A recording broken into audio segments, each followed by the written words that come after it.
In addition to receiving $144 every month, you might also qualify for a $0 Medicare Advantage plan that includes the following benefits: dental, including fillings, exams, and dentures; vision, including exams, frames, lenses, and even contacts; hearing, including hearing aids and batteries; and prescription drug coverage, all at no additional cost.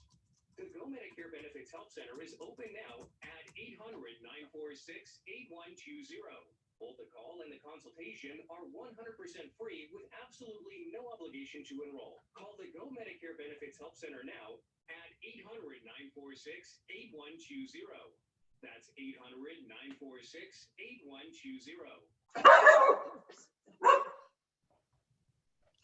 No.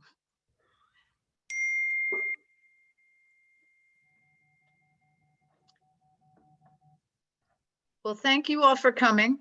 Welcome to our special event, Heroes to Heroes special event on Zoom.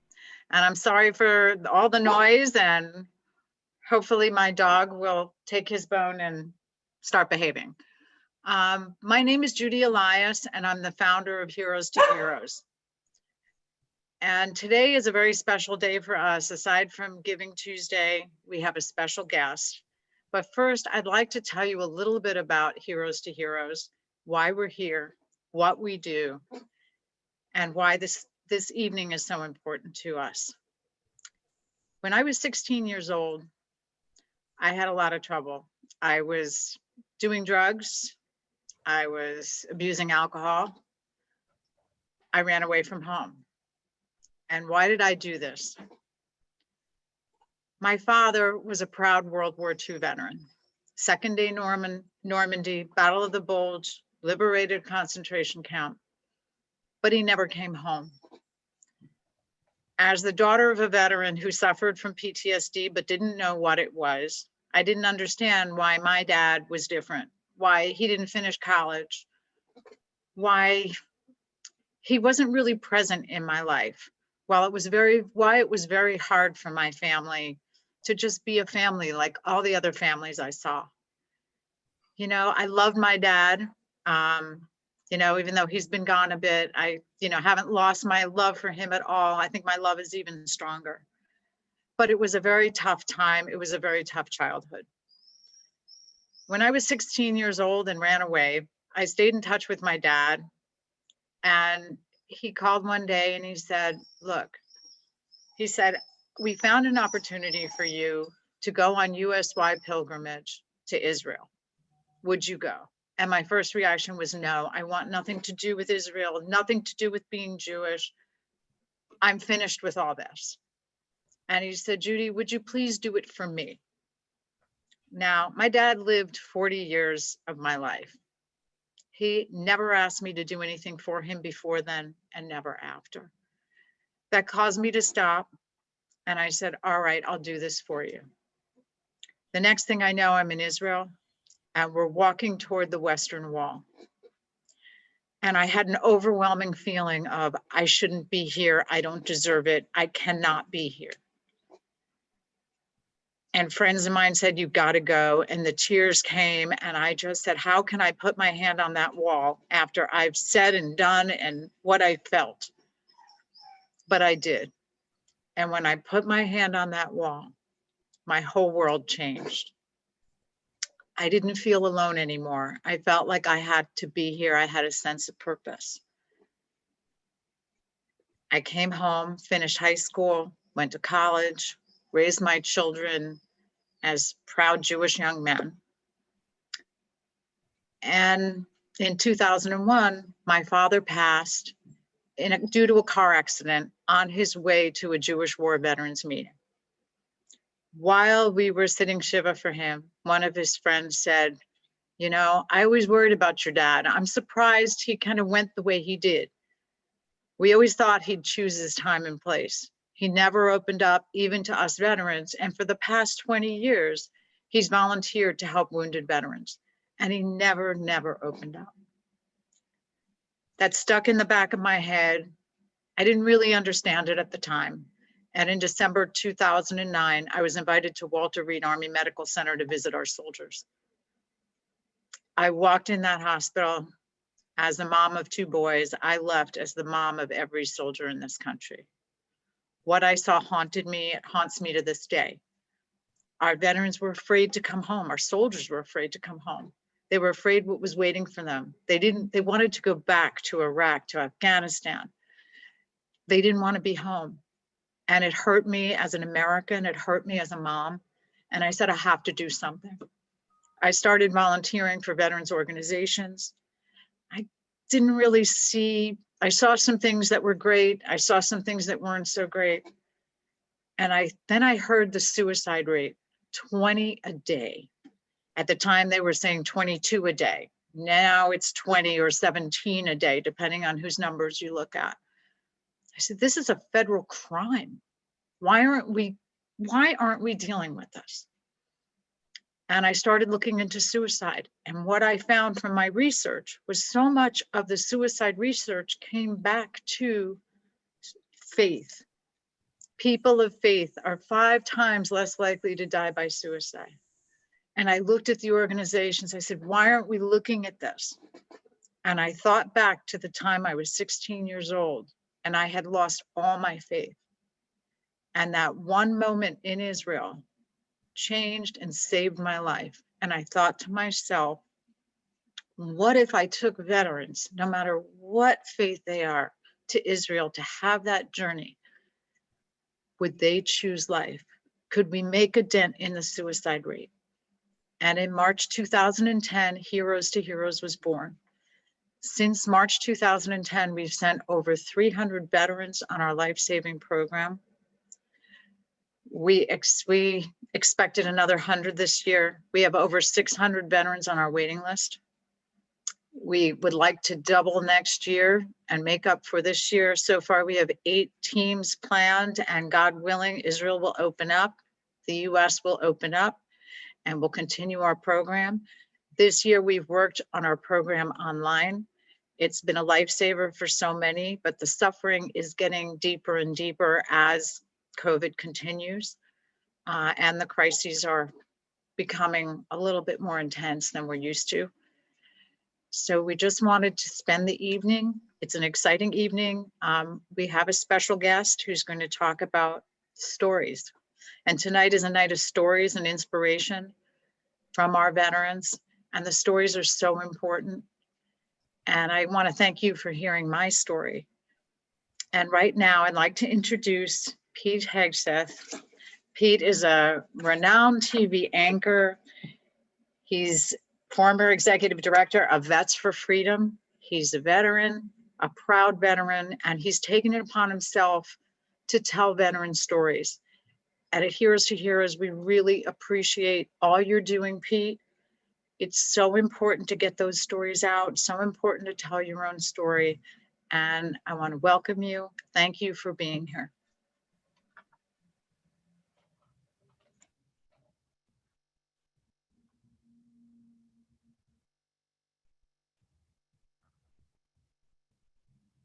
Go. Now you got me, right? All right. Someone else had to unmute me. I'm here. Judy, thank you so much. What a powerful story. I hadn't heard the whole thing. I do a snippet of it in your passion for this project, but I'm so grateful for what Heroes to Heroes does. Michael, thanks for reaching out. Harrison, thanks for what you do. Everybody on the team. When I first learned about it, I connected to it immediately on multiple levels, but most significantly, I mean, I don't want to dismiss the veterans aspect to it, which is so central to what it does, but on the life-changing aspect of a trip to Israel, to the wall, to Jerusalem, a place that truly has become a second home to me. I was taken there 4 or 5 years ago. I've been back 6 or 7, 8 times. I've lost count. And I've done 3 documentaries for Fox Nation about the Holy Land, the Holy City, Bethlehem, and other things. It's because of that gravitational pull of that place that someone put it. It's the highest powered Wi-Fi you could have on Earth to God, and it feels that way. It is that way.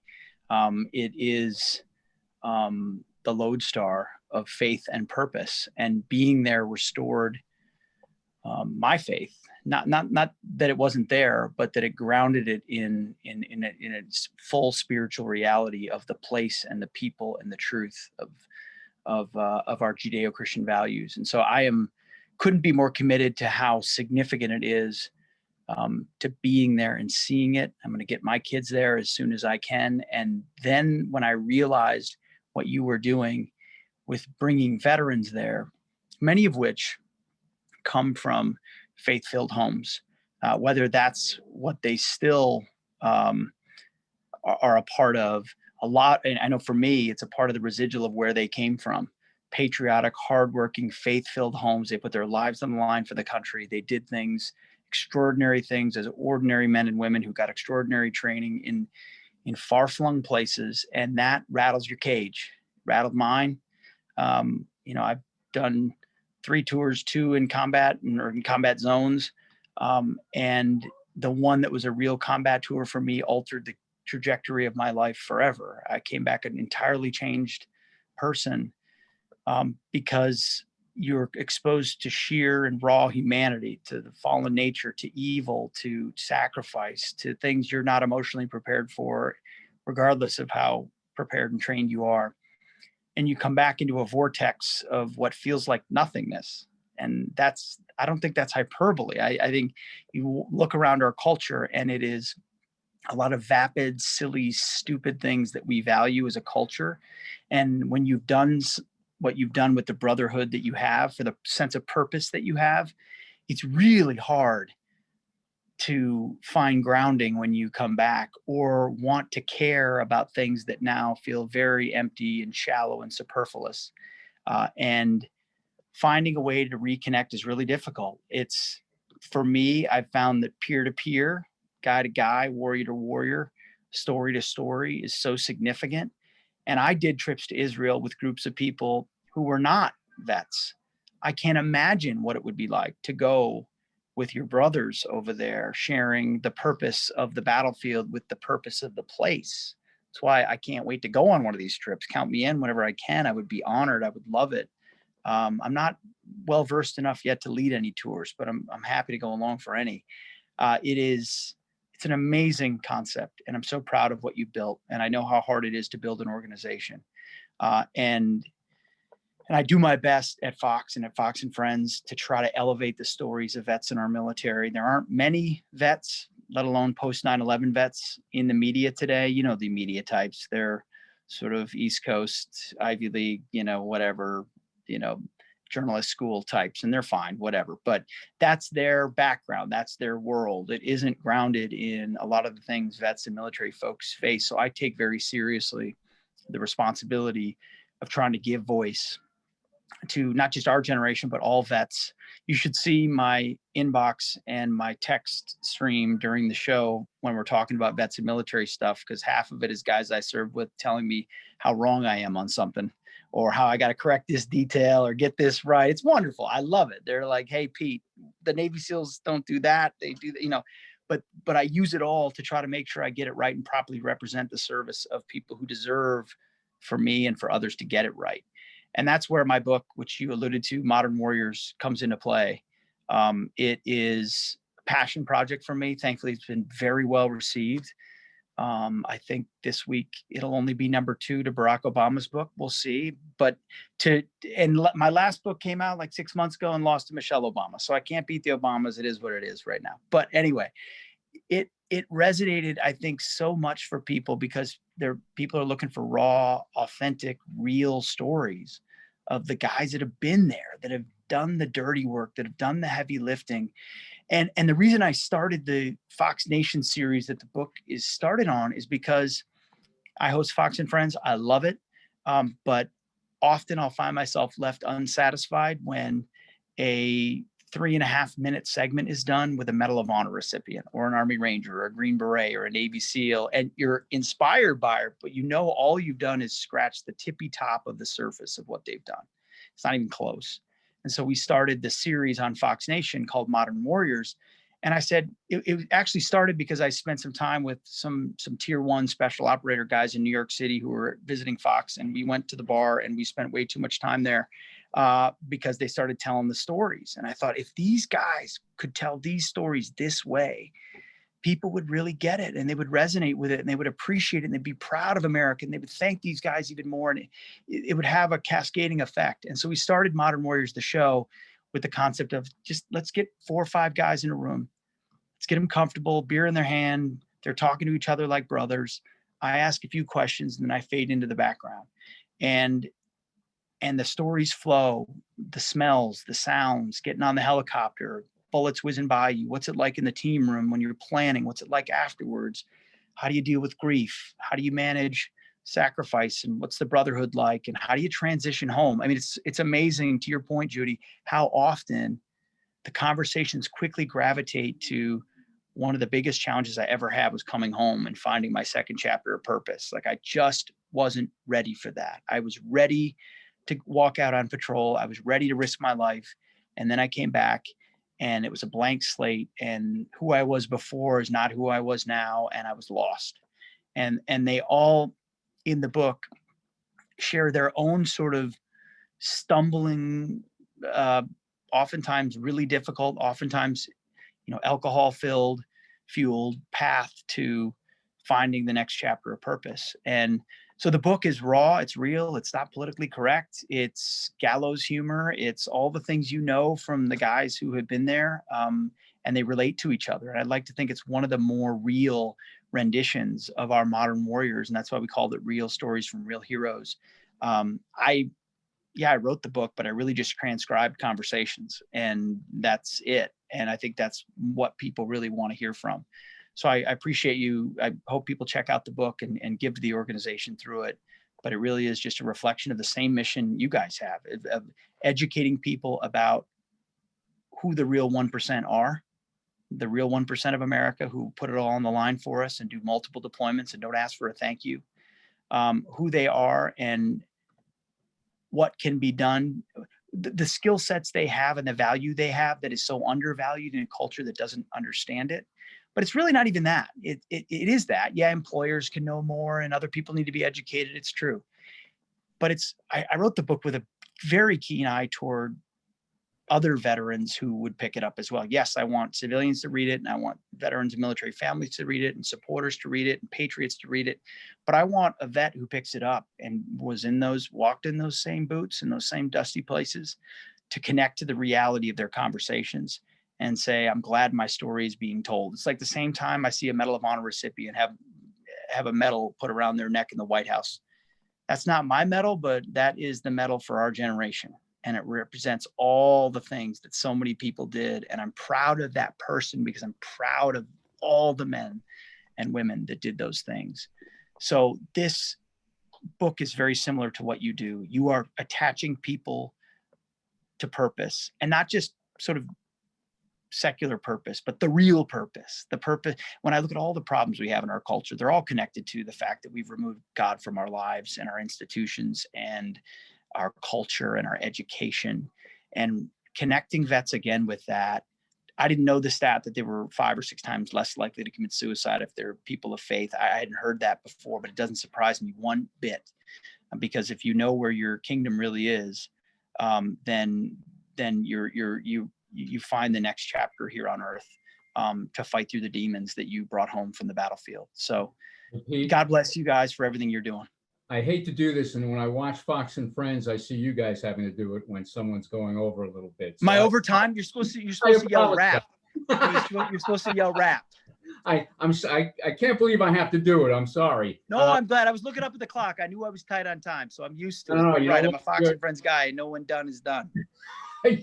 Your story is fantastic. And I want to thank you, your graciousness and generosity. And for the people who are on this call, they really can't tell that Pete is actually joining us from a hospital room.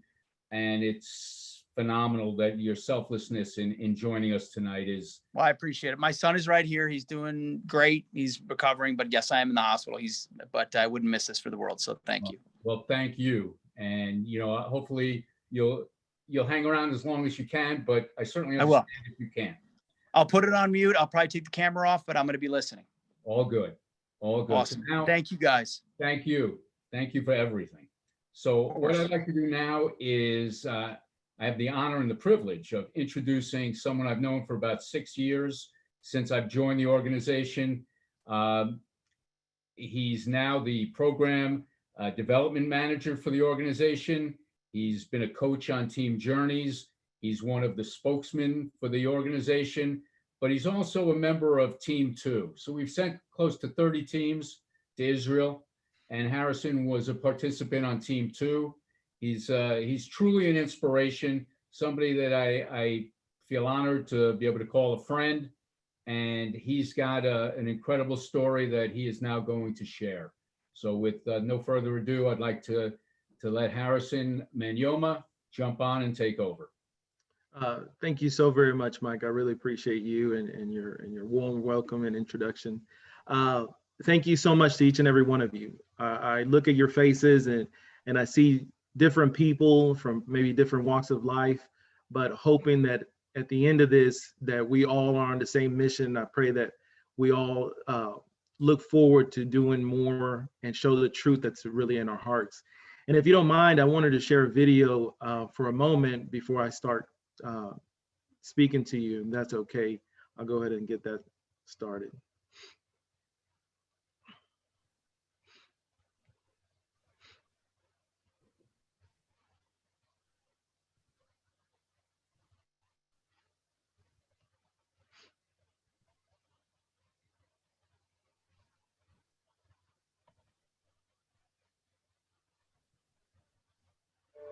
I was nominated for a Silver Star for Valor.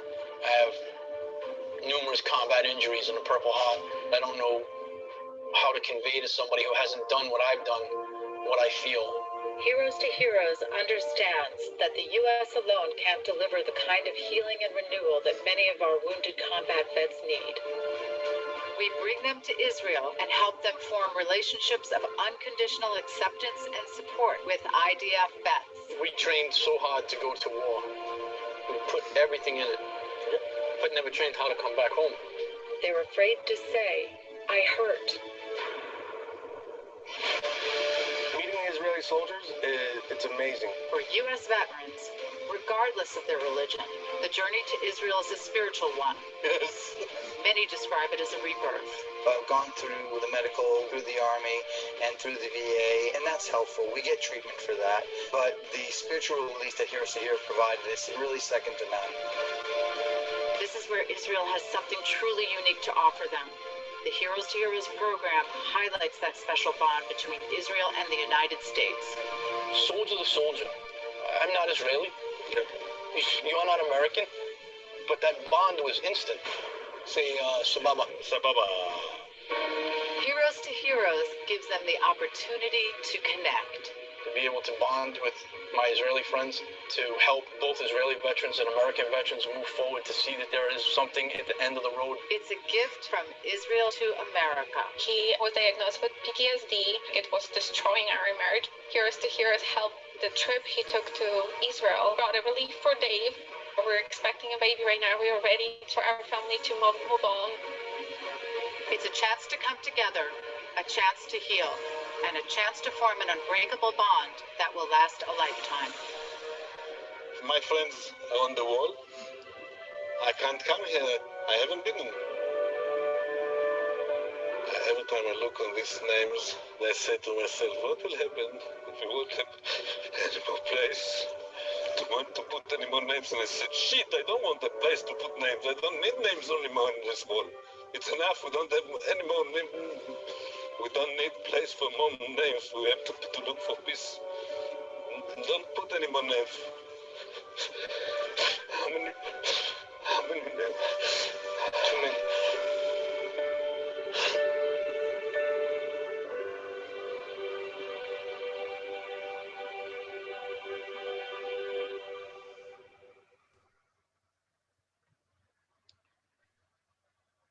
Heroes to Heroes is not an organization. We're a family. And I believe that as a family, we're always going to have men and women that feel like they're the black sheep of the family or have issues. We have different personalities. We have different paths that we're on, and we believe and have different opinions. But at the end of the day, Heroes to Heroes brings us together to be able to be in a no judgment zone, in a place where we can sit with each other and speak about the truth, about what's really happens and what really goes on in our lives and our day-to-day lives, our lives with our wives or our husbands or with our children, or just what we do on our day-to-day when we're in our room or we're isolated. Why Heroes to Heroes? Why support the mission, or why even listen to the stories that we share? It's because something truly happens when our voices are heard. See, my name is Harrison Manyoma, but I don't care for you to know my name, but I do care for you to know the truth that's in my heart, the real truth, the truth that took me from a place in 2003 in Iraq when I was almost killed by a suicide car bomber. And my entire life just completely crumbling because of a judgment call made by a white lieutenant. And I say that not because I'm racist or prejudiced to this day, but only because of the fact that it was a white lieutenant that almost killed me and had my team almost killed. A lieutenant that put a gun to my head and told me that I need to do what he says. And I believe that I've never in my million years would ever thought that someone that wears the same uniform as me would do something like that to me in a place of war, in a place where I'm supposed to be fighting the enemy, and now we're enemies. And so after all this trauma happened to me in Iraq, I come back to the States a completely different man, someone that didn't even know his name, someone that was truly hated everything and anything that came in my path. I really, truly just was truly disgusted with authoritative figures, especially when they were white. I don't feel that way today, but I do share that because it was something that truly haunted me for 10 years. 10 years where I was abusing drugs and alcohol. I went through 4 marriages, 4, because someone wasn't able to listen and understand the truth that lies in my heart, where I would share my story. And then all of a sudden their consonants on their face changed and now I'm being judged. See, as veterans or heroes, when someone judges us, we immediately shut it off. We don't have a reason to share anything with anyone. But when we are able to share something with our fellow veterans or our brothers and sisters in arms that have gone through the same thing, we get to a place where we feel comfortable because we know that in that group, we have a place to call home. Judy, I love Judy with everything that I am, and she knows that. A woman, a white Jewish woman that has completely helped save my life with the help of God and the God that she carries in her heart.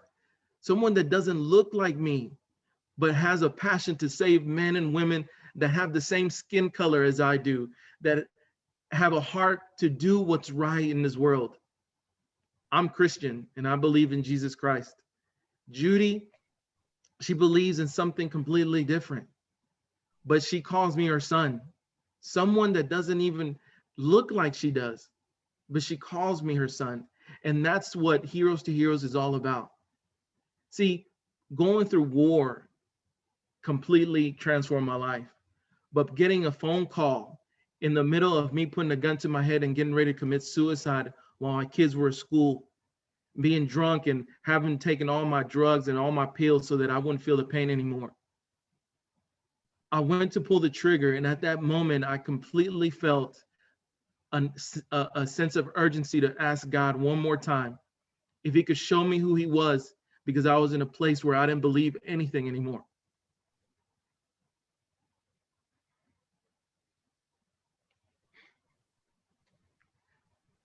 I got a call from Heroes to Heroes at that time that said that someone gave them my name to go to Israel with a team called Heroes to Heroes. I didn't know who they were. I don't know where they got my name, but I believe that God answered my prayer. And when I accepted that call, I was scared. I felt ashamed. And the tears that you see running down my face is only because I'm grateful that someone that I don't probably didn't know shared something with someone else that helped save my life. I completely was in in a place that I didn't believe anything or anyone, yet alone a woman that never served in the military or that she even carried a weapon. That someone like that would be honored to have me on this journey to Israel, where I completely was rude.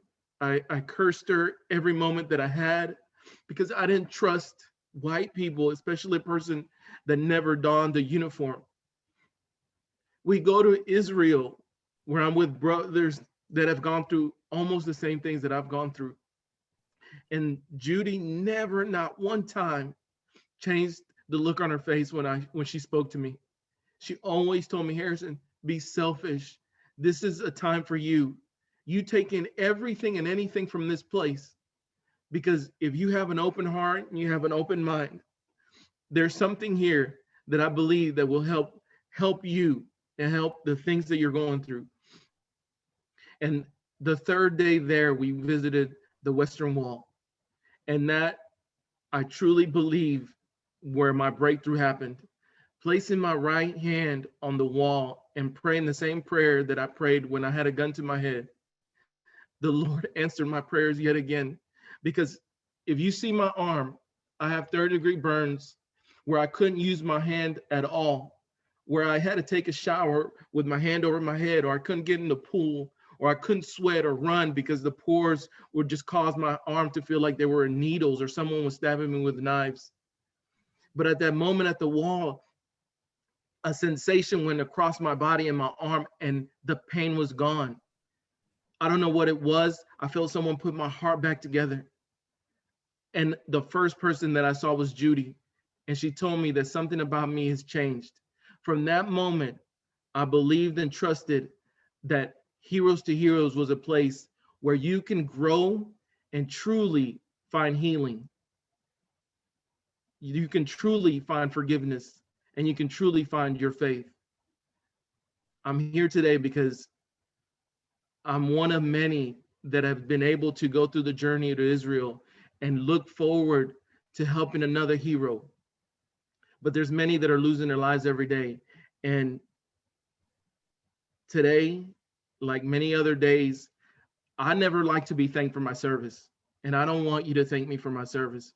But what I do want is, if you want to thank me for my service, thank me by helping and showing the truth that's in your heart by putting your actions to work and not your words. See, tonight, for every person that donates $100, Pete will donate his book, The Modern Warrior.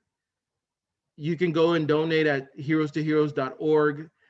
If you want to contact Judy or Mike or myself, you can do that privately. But I share this because I want you all to be a voice for those that are unheard, for those that are unseen. And I have fellow brothers here that have been on the journey to Israel with me, and they too have something in their lives that happened for them. But I just wanted to share this with you and just let you know that I love each and every one of you. I truly appreciate you being here tonight.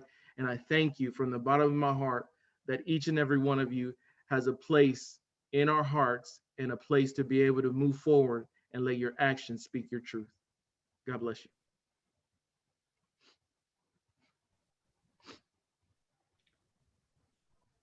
That was phenomenal, Harrison. And, you know, as always, your story is compelling, and, you know, you are a true hero. And thank you for always being there and telling that story and sharing it with people, because, you know, it's incredibly moving, but more than that, it's incredibly important.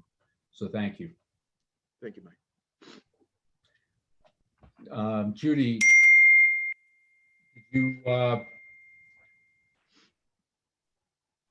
Harrison, can you unmute Judy?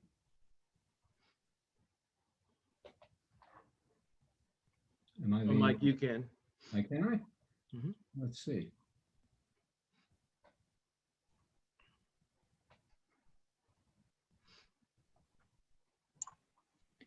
Oh, thank you, Mike. Thank you, Harrison.